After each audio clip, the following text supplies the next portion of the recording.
Hello, Nebraska, and welcome to this week's episode of the Retirement Compass, the show that helps you successfully navigate to and through your retirement. I'm your host, Kristen Oakley, and I'm joined by two members of Stonebridge Wealth Management right here in Nebraska. We have Tim Kulhanek, he is founding partner and financial advisor, and Jeremy Gove, senior financial advisor.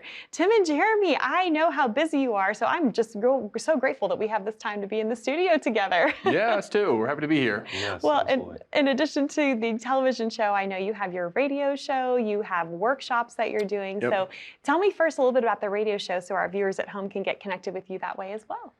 Well, the first thing I'd say is I don't wear a suit while I'm recording the radio show. It's kind of nice. I can wear a little more casual, right? Yeah, exactly. Hawaiian shirts, maybe.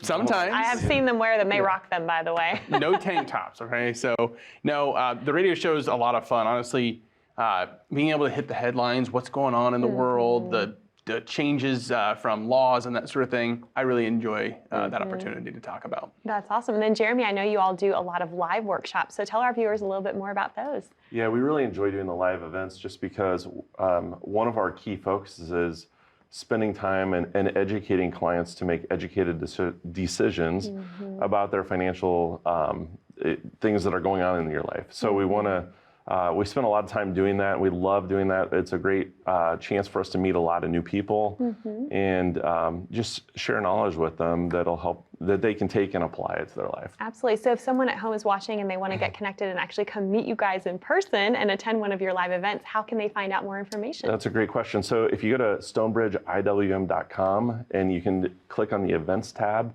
and click on the link to sign up for one of the events. There's a calendar list of what we've got coming up and which communities those are in. We do those in Omaha, Kearney, Grand Island, and Lincoln. And so we'd love to have you attend one of those for sure. Wonderful. Well, I know you've put together another jam-packed show for our viewers today, filled with such valuable information. We are going to be diving deeply into the subject of legacy planning, which is part of what they do at Stonebridge Wealth Management, is really helping folks plan for all aspects of their financial lives, but also legacy planning is a huge piece of that. I think this is a topic, guys, that a lot of folks are just very overwhelmed by. A lot of people avoid it. It's something that they know they should be doing, but it's just very easy to put it off. No one wants to think about their end of their lives. No one wants to think about that time, but it is so critical to plan for. And I have a stat for us. A recent study by LegalZoom revealed that 55% of American adults do not have a will or estate plan. And the three of us know that that is a very dangerous position to be in. So first of all, why do you think it is that people just don't want to go there and don't want to engage in this important aspect of a financial plan?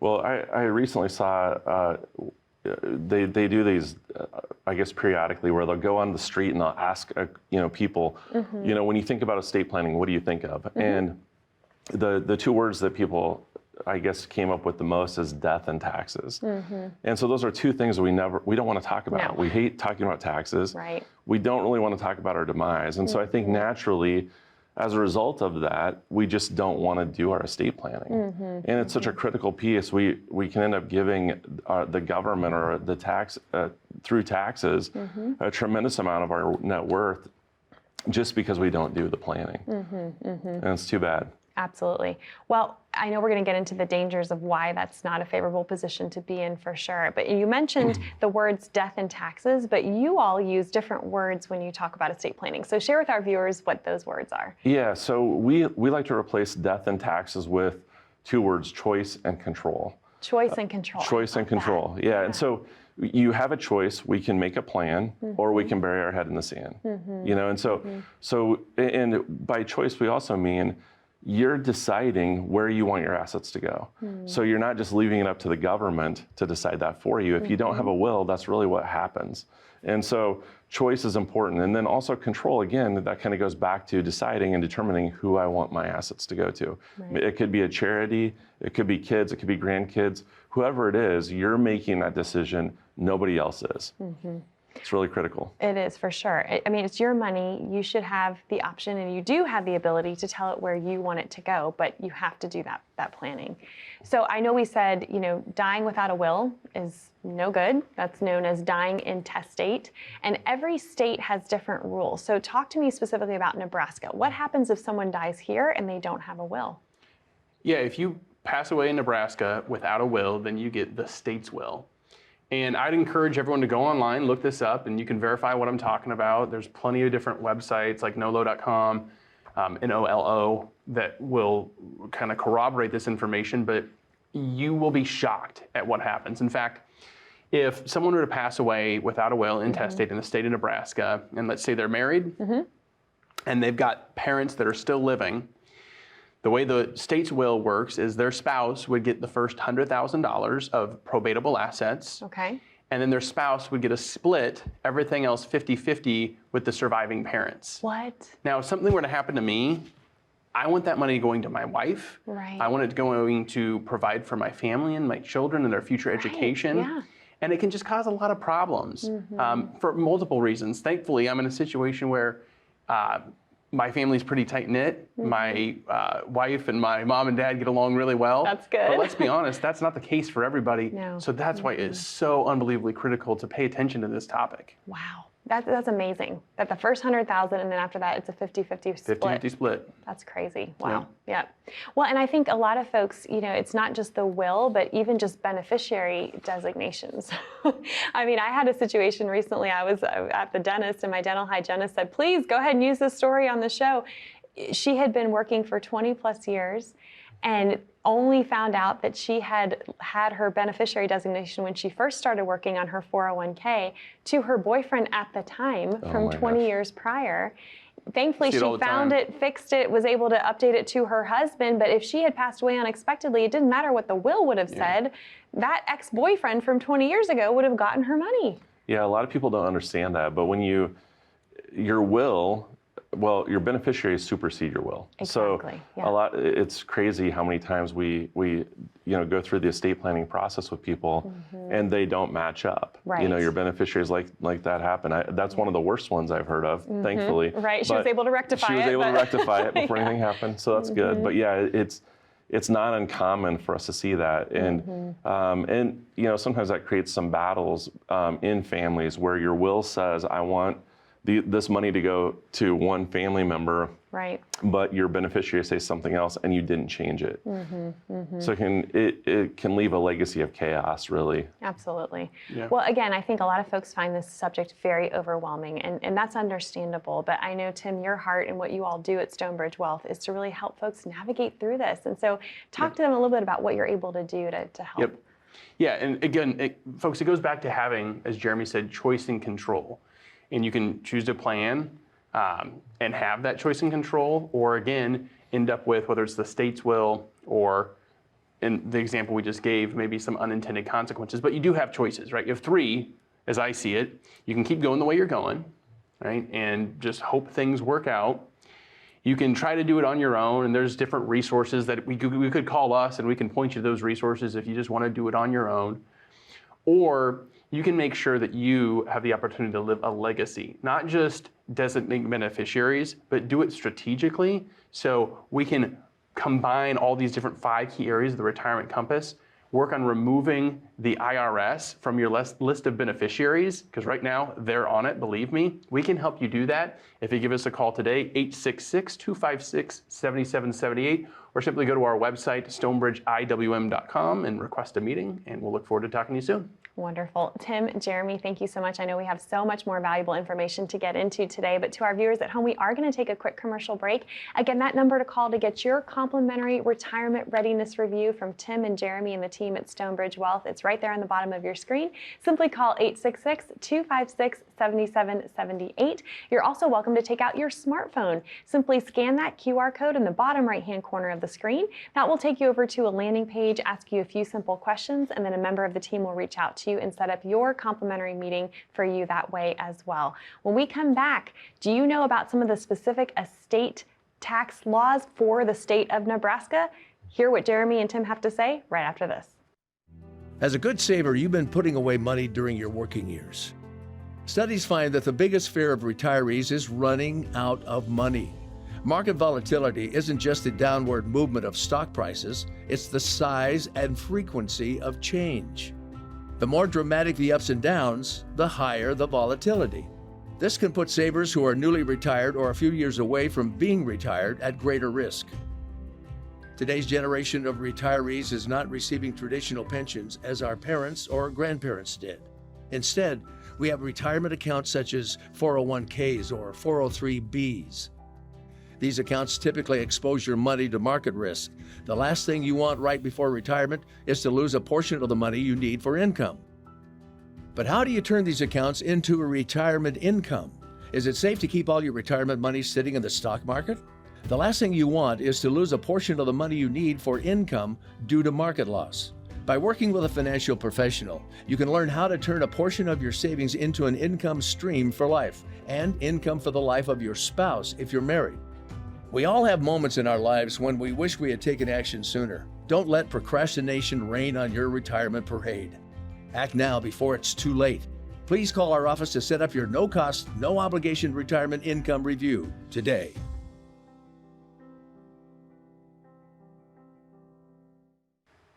Welcome back, Nebraska. You're watching the Retirement Compass, which is designed to help you successfully navigate to and through retirement. I'm your host, Kristen Oakley, and I'm here with both Tim Kulhanek and Jeremy Gove from Stonebridge Wealth Management. We are talking today all about legacy planning, and the reality is, as they mentioned in the first segment, you have the opportunity to make a choice.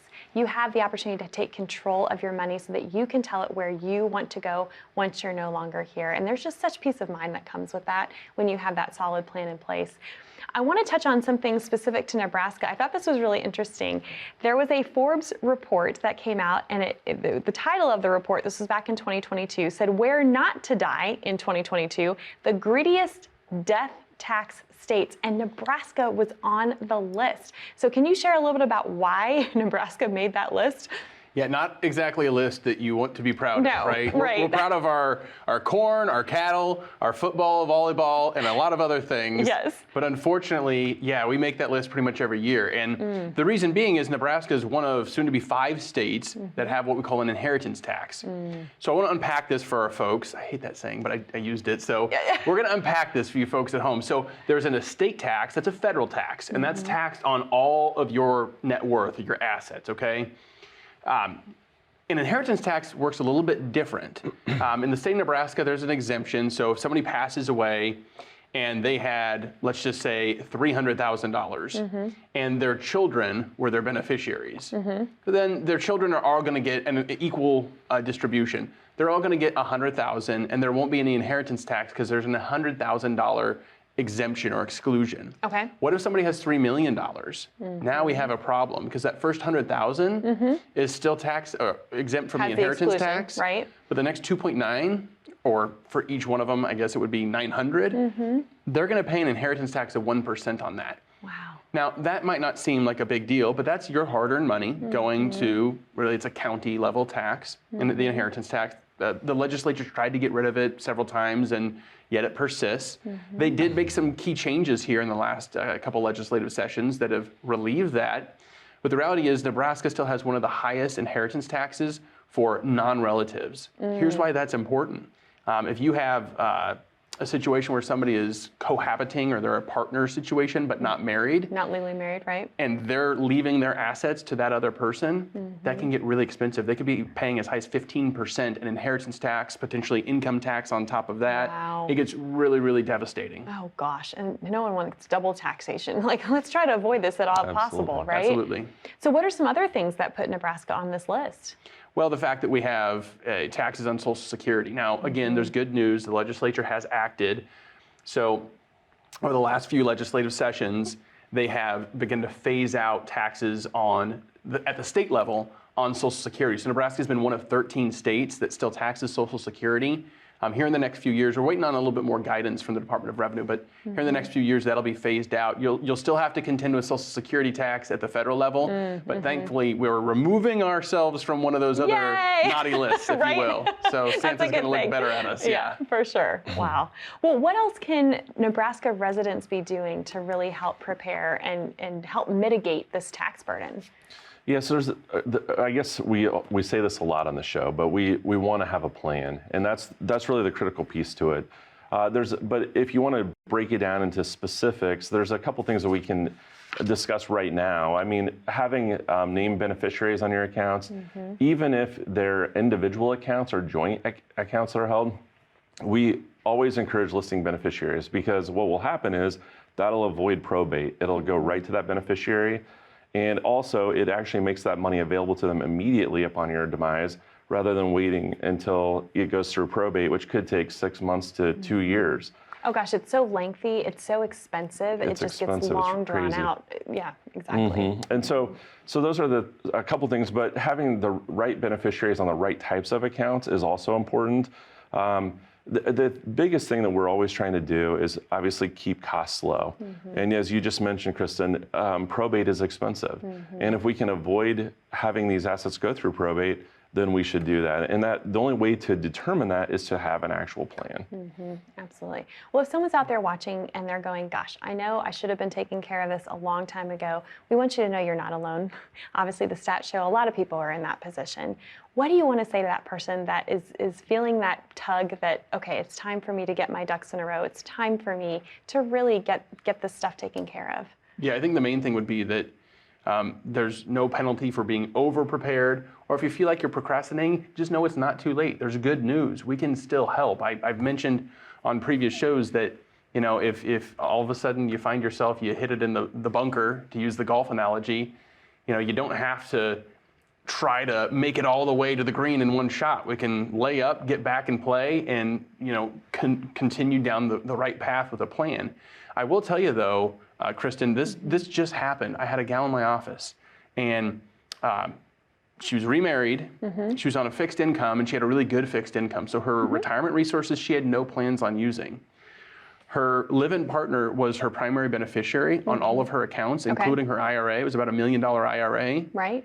And I pointed out to her, I said, you know, I know you want to leave something, so he's going to be okay, because she owned the house and she doesn't want him out on the street, you know, Right. God forbid.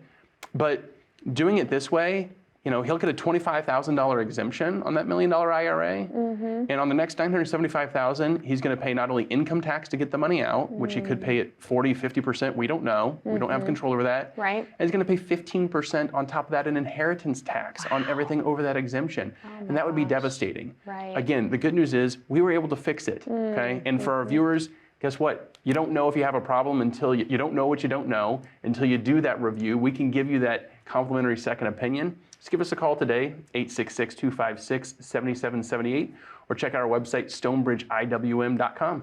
Wonderful. Tim, Jeremy, thanks so much. To our viewers at home, we are going to take that quick commercial break. But again, this isn't simply an invitation to have a conversation to see how Tim and Jeremy and the team at Stonebridge Wealth Management can help and serve you. This might be new to you, but the good thing is it's not new to them. They've helped hundreds of folks walk through this, and they would love to be able to help you as well. That number to call is on the bottom of your screen, 866-256-7778, or you can also connect with them by scanning that QR code in the bottom right-hand corner of your screen. More valuable information, specifically as it relates to you here in Nebraska with legacy planning, right after this.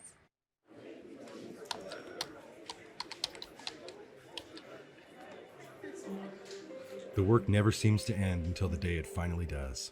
After nearly a lifetime on the job, you should be rewarded for all the time you spent working. Whether that's crossing off items on your bucket list, learning a new passion, or rekindling the love of an old one. After all, life isn't over when you stop working. It's the start of an all-new chapter, the one where you're the writer and you get to choose how your story will go. A way to achieve that is by having a clear financial plan to sustain your golden years. The biggest fear most retirees have is if they'll have enough money to maintain the lifestyle they've always enjoyed.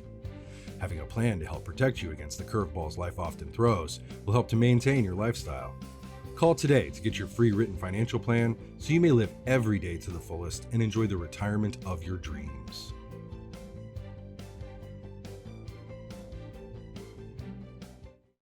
Welcome back to the Retirement Compass. I'm Kristen Oakley here with Tim Kulhanek and Jeremy Gove from Stonebridge Wealth Management. We are having an important discussion on today's show about everything you need to know specifically here in Nebraska as it relates to your legacy planning, your estate planning. And gosh, there's so much to get into. I want to go back to a story that you had shared before the break, Tim.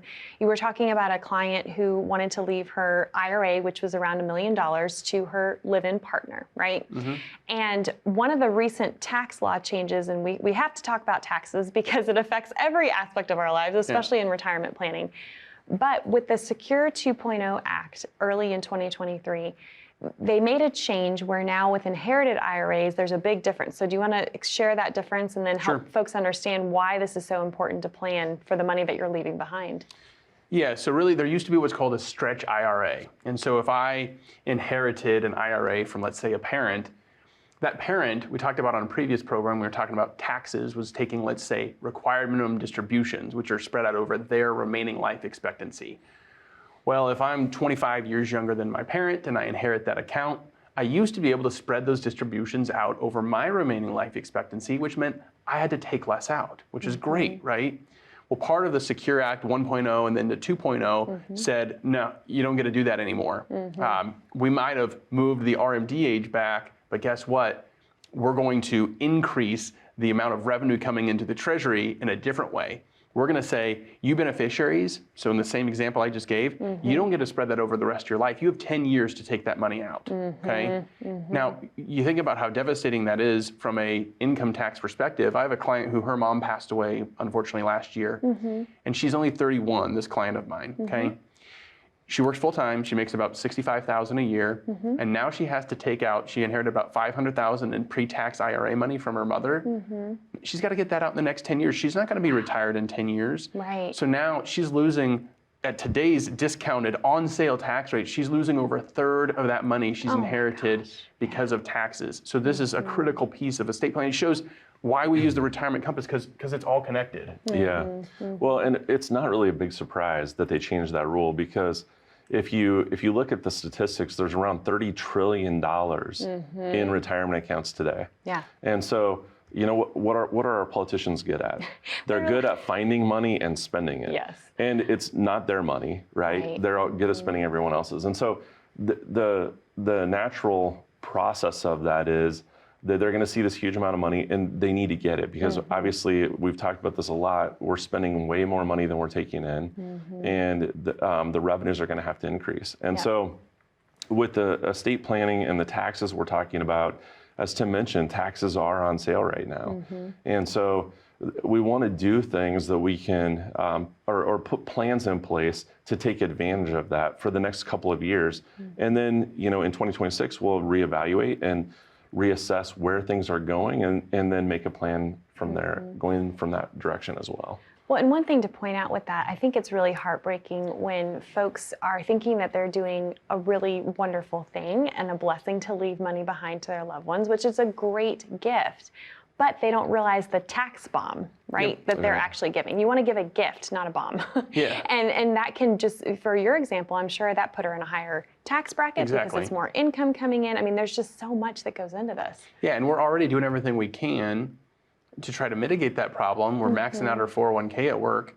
But I think it points out a few different things that are really important that our audience needs to hear. And one is, this wasn't someone who inherited $2 million or $1 million or $10 million in land. This was $500,000, okay? So for our viewers out there, if you're thinking, oh, this doesn't, estate planning doesn't apply to me because I don't have enough money, wrong. It applies to all of us. Yeah, it's such a very common misconception I hear as well. Oh, I don't make enough, I don't have enough, this doesn't apply to me. But to your point, it absolutely does. Now, how could we have solved this on the front end, right? Well, we were talking about strategies for mitigating or minimizing taxes or tax avoidance in a previous program. Had that money been in a Roth IRA instead of a traditional IRA, how much would she have paid in taxes? Zero. That's right. Absolutely nothing. Absolutely nothing. So there are strategies out there that can help. We just got to know about them and have the tools at our disposal to be able to utilize them properly to enhance our own personal financial situation. Well, gosh, I know there's so much that goes into this, and it can be a very emotional subject as well for folks, right? Yeah. Well, and we talk a lot about what kind of legacy do you want to leave? There's really two ways you leave a legacy. It's one is after we're gone, you know, and we all know people who have buildings named after them or whatever because they donated a lot of money. or you can leave a legacy while you're still alive. And while taxes are on sale right now, it might make sense to pull money out of those IRAs and use it, because the parent or the person that owns the IRA may be at a lower tax bracket, so there might be money we could withdraw and use that to take a trip. You know, maybe it's a cruise, maybe we're going to Europe, maybe, I don't know, but you're leaving Making a memories legacy together while you're still alive. Exactly. Yeah. And you know, if you talk to any family member, they don't remember, they talk about like something that was left to them, but they really talk about things that they did with that person, right? Those are the things that people really remember and cherish. Absolutely. And so that's why we talk a lot about that. And the taxes, the situation we find ourselves in today, it provides a lot of opportunities to do that. That's awesome. You know, I'm getting a little emotional hearing you say this, because I recently got to take a fabulous trip with my parents. My parents just celebrated their 55th wedding anniversary. My That's husband and I are awesome. 10th. And we That's went to awesome. Hawaii together. And, you know, my parents are 78, but they were game for anything. Oh my gosh, we had the best time. We did a UTV ride, and you hear my parents bumping around in the mud. But now they talk about it, and we're just so grateful that we were able to make those memories with them while they're still here. Absolutely. Well, and you'll talk about that for the rest of your life. Yes, I have as the well, video. Right? Yeah, and so what's great is, Kristen, there's actually high quality academic research that backs up what we're talking about, okay? So there's actually a book called Happy Money that I've read a few different times. It's by Elizabeth Dunn and, make sure you get their names right, Elizabeth Dunn and Michael Norton, okay? And they distilled down, it's what we call a meta-analysis. So they reviewed tens of thousands of different pieces of research to figure out, how do people get the most enjoyment out of their money? They distilled it down into 5 key areas, kind of like the retirement compass, 5 key areas, right? And the number one is buy experiences. We might get maybe 3 to 4 months of a bump if we buy some things. We buy a new refrigerator, we buy a new car, we buy a new house. And we are typically happier with the new item than the old item, but it doesn't actually improve the quality of our life a whole lot. Right. So here's a great example, and if you want to take advantage of this, folks, by all means do. I have a client who, they decided that what they were going to do is, for their grandchildren, they've got several, I think maybe up to a dozen now, grandchildren, on that grandchild's 13th birthday, they would take them on a vacation wherever they wanted to go. And so whether it was Disney World, Disneyland, didn't matter. And the child wasn't that excited about it until they got the next piece of information. We're gonna take your best friend with you too, okay? Those kids, as they grew up, they talk about that. What did you do on your 13th? What did I do? And so they made those memories. And the folks, we can help you create your legacy as part of our retirement readiness review. We're gonna look at all 5 key areas of planning. Give us a call today, 866-256-7778. We look forward to seeing you, and we'll see you at our next opportunity. Tim, Jeremy, thank you for how you love and serve Nebraska so well. It's a joy to be with you, and we hope you've enjoyed today's program. We encourage you to take advantage of this opportunity. We love you, Nebraska. We'll see you next time.